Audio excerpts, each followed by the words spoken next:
दो रियासती हल मिडल ईस्ट के अंदर आम तौर पर मुस्लिम दुनिया ये सोचती है कि जैसे ही फ़लस्तीन का मसला हल होगा तो उसकी बुनियाद इसी पे होगी कि साइड बाय साइड दो रियासतें, एक फ़लस्तीनी रियासत हो और साथ इसराइल भी रहे, तो दोनों को एग्जिस्ट करें, फिर हम ये इस खित्ते के अंदर देरपा अमन जो है उसको देख सकते हैं। लेकिन आज नेतन्याहू की जो ट्रंप से मीटिंग थी उसके अंदर उसने एक चीज़ के ऊपर बड़ा अपना मौक़िफ़ तो एटलीस्ट दे दिया, कल को क्या होगा पता नहीं है। उसने कहा ये सिक्योरिटी वाला जो मामला है ना, इसमें तो फ़लस्तीनियों को कोई रोल नहीं हो सकता, वो बाकी चीज़ों में ऑटोनॉमी ले लें, लेकिन जो सिक्योरिटी है ये होली सोली ये इसराइल के पास रहेगी, ताकि इसराइली रियासत को ख़तरा ना हो। एक तो उनके इलाकों के ऊपर काबिज़ है, अभी सिर्फ इस वाक़े के अंदर मोर देन 57,000 जो फ़लस्तीनी हैं जिनकी शहादत हो चुकी है। हस्पताल हों, बच्चे हों, स्कूल हों, माएँ हों, प्रेगनेंट मदर्स हों, कोई बंदा उसकी बमबारी से महफूज नहीं हुआ, लेकिन उसको ख़तरा है, लेकिन फ़लस्तीनियों को ख़तरा नहीं है।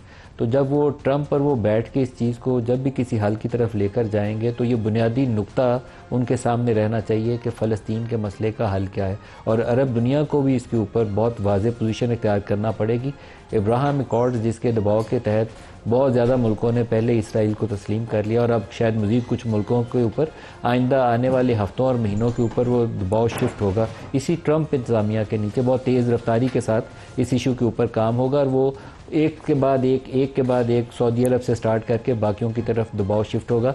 लेकिन इसके ऊपर मुस्लिम दुनिया को एक असूली और ताकतवर पोजीशन इख्तियार करनी पड़ेगी, अदरवाइज़ ये मसला ना कभी हल होगा और बारी बारी जैसे पहले मार खाते गए, कभी सीरिया को मार पड़ी, कभी यमन को पड़ी, कभी लीबिया को पड़ी अरब स्प्रिंग के नाम के ऊपर, तो बाकियों को भी ऐसी मार पीटेगी, लेकिन इनका कोई पुरसाने हाल नहीं होगा। एक पोजीशन इख्तियार करनी पड़ेगी और सबको मिलकर हाथ मिलाना पड़ेगा और कुछ असूल वज़ा करने पड़ेंगे, और बुनियाद उसकी फ़लस्तीनी रियासत से होनी चाहिए।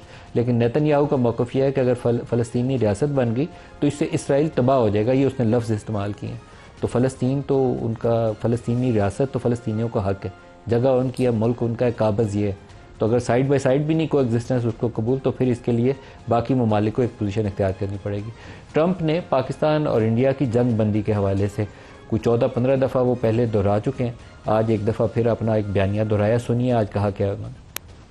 We stopped a lot of fights. I think a very big one, frankly, a very, very big one was India and Pakistan. And we stopped that over trade. We're dealing with India and we're dealing with Pakistan. And they were maybe at a nuclear stage. They're both, nuclear powers. Trump कहते हैं कि मैंने India और पाकिस्तान की जंग रुकवाई है। India तो इसको मानता नहीं है, लेकिन ट्रंप को 15 दफ़ा कहते हैं। अब या तो ट्रंप को समझा लें, अदरवाइज़ जो एक एक्सेप्टेड पूरी दुनिया के लिए स्टेटमेंट यही है कि वाशिंगटन ने मीडिएट करवाई एक सीज़ फायर और दोनों को कायल किया, दिल्ली को भी और इस्लामाबाद को भी जंग बंदी के ऊपर आई है।